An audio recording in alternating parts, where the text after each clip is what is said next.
Hey gang, what's up? It's Tuesday, Christmas Eve 2024, gym day. Sitting in front of the gym getting ready to go in here and get this workout in because I got to do something to kind of counter these calories I'm going to put in my body over the next 48 hours. First round of the CFP is over. Notre Dame handles business and moves on to the Sugar Bowl to face the Georgia Bulldogs. And for those of you that have been Georgia fans for longer than a minute, you know what this game means. It is not a rivalry game per se, but there is some significance in that when Georgia won its second national championship in 1980, it was against Notre Dame in the Sugar Bowl.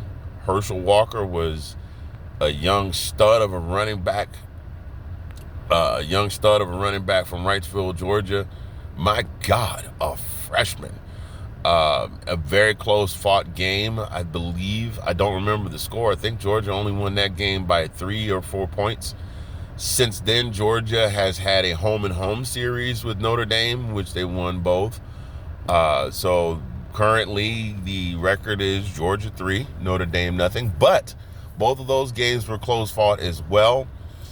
It's turning into something. It's not a rivalry yet. It's not Georgia versus Florida. It's not Georgia versus Auburn. It's not Georgia versus Bama even, which has become a big thing in the Kirby Smart era during the time of Nick Saban, who is now retired. But it is becoming something. And the Irish definitely have something to prove. We know about the loss to NIU early in the season. Definitely not a good look, but they did a lot of fine tuning. They are definitely humming on more cylinders now than they were at the beginning of the season. Now, we do know that if you look at their schedule and you go, well, have they really beaten anybody? I talked about it before. You can't help your schedule. You have to beat who you played. And that is exactly what they did. And now here they find themselves in the Sugar Bowl versus Georgia. Win and they advance, lose and the season is over. Same for Georgia. And on the Georgia side, the documents have been declassified, and the information has been released that Carson Beck did have surgery on his arm, which was injured, and he is now out, which means that Gunnar Stockton is now the starter. I think Gunnar Stockton is definitely up to the task. He showed us during the SEC championship that he's not afraid to go in there and go toe-to-toe, even though does not have nearly the game playing experience as the rest of his brothers on the field or the opposing team. He definitely provides the team with a spark. I'll be interested to see what Bobo does in terms of opening up the playbook for Mr. Stockton to see what he can bring to the table. I think it'll be a very closely fought match. I don't really have a whole heck of a lot to say about it other than I think it's going to be a close game again. I think Georgia wins, and it won't be by more than a touchdown. Sorry to my homies Donnie and Eric, two of the most rabid Notre Dame fans that I know. But that's where I'm going with that. I don't think I haven't checked the over-under yet, so I don't know about any of that. I just know that I think that Georgia wins by a touchdown, and that's about it. Maybe a little bit more. I could be wrong, because I definitely was wrong by saying that I thought Indiana had a chance. Indiana had a chance. I'm never going to live that one down in the podcast community. They're still teasing me about that one. Speaking of the CFP, let's go ahead. I'm going to segue here into the thing about the CFP. A lot of talk about who did and did not deserve to be there. Indiana tops the list. But of course, they also talk about Tennessee, talk about Clemson. Listen, last year, the commissioners of each conference and the athletic director for Notre Dame sat down and said, This is what the qualifications will be to get into the playoffs. And those teams that got in met those qualifications. Plain and simple. You may not think they deserved to be there, and a lot of it comes from other fans of other teams that say, well, I mean, it's easy when your team is not in a game to look at it and go, oh, we would have beat them, or we would have beat them, and we would have beat them. Okay, that's fine. But you have a case of an Alabama who lost to Oklahoma in embarrassing fashion. Oklahoma was on the verge of being at the absolute bottom of the SEC the way they were playing.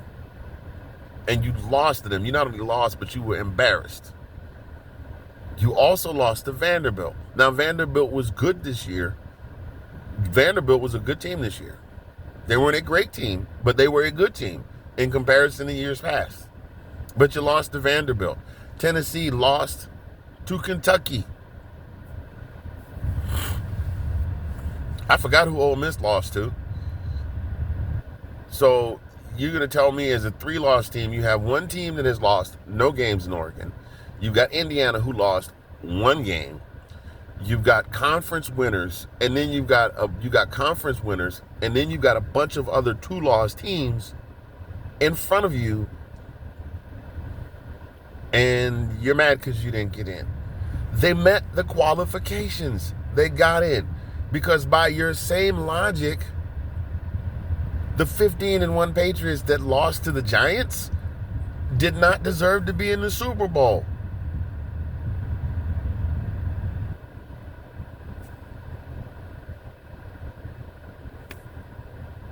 Are you with me yet? I know there's some folks that are going to hoop and holler about it, and that's fine. And you let me know in the comments. I know somebody's going to say something in the comments, but they did what they needed to do to get there. And then you had conference winners. Maybe, yeah, there's some things about how the seeding that needs to be tweaked as far as the playoffs are concerned. But by what they set up, the folks that were there deserved to be there. They just didn't do well when they got there. And guess what? That happens. You go back 20 years. I want you to go back 20 years and tell me where there wasn't a blowout somewhere in the playoffs. Maybe even in a championship game, TCU. But it happens. They did what they needed to do to get there, these teams, and then they just got there, and for whatever reason, whether they ran out of gas or whether the bright lights were too much and they got nervous. I mean, how many times have you had something big going on in your life and you've practiced on it and rehearsed for it and gone over it a million times, whether it's a class presentation or reciting your vows at a wedding or singing a song in a competition, personal experience here, or something, and you flubbed it. You practiced it until you knew it like the back of your hand, and when it came time to actually present it, you flubbed it. These are 18 to 20, well, now 26, 27 years old, but that's a different story for a different video. These are 18 to 22-year-old kids. And you expect them to perform perfectly. Some of us, I'm in my 50s and I don't get stuff right all the time. Stuff that I do all the time. They did what they were supposed to do to get there. They got there. They fell short by a lot. There have been blowouts. And there's still going to be blowouts. And there's nothing that we can do about that. But anyway, I didn't mean to make this a negative video. I wanted to make it a great video. What it boils down to is they did what they did. They did what they needed to do to get there. I mean, now I will call out Mr. Signetti. Look, man, the time to talk smack is not before you're 11-1, which is good, a very good record. That's hard enough to do. That's hard enough to do in the Big Ten, in the Pac-12, in the ACC, in the SEC. It's hard. That's a hard thing to do. Kudos. But you hadn't played yet. And you talked way too much smack. And now that's going to haunt you for the remainder of your days. As long as there's an internet or a printed press, that will haunt you for the remainder of your days. Thing is, I think, what was the song said? Oh, I remember. Sit down. Be humble. Anyway, folks, I got to get out of here. I got to get in the gym. I hope you all have a marvelous Christmas, Hanukkah, Kwanzaa, Whatever it is that you celebrate, I hope you have. Now, personally, I celebrate Christmas, so I tend to say Merry Christmas to everyone because tomorrow is Christmas. Merry Christmas to everybody. Enjoy your time off. Enjoy your families.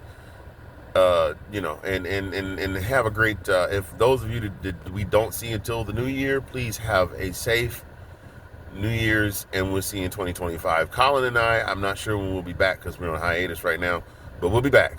So you guys, take care. Be good. We'll see you soon. Gym time. Go Dawgs.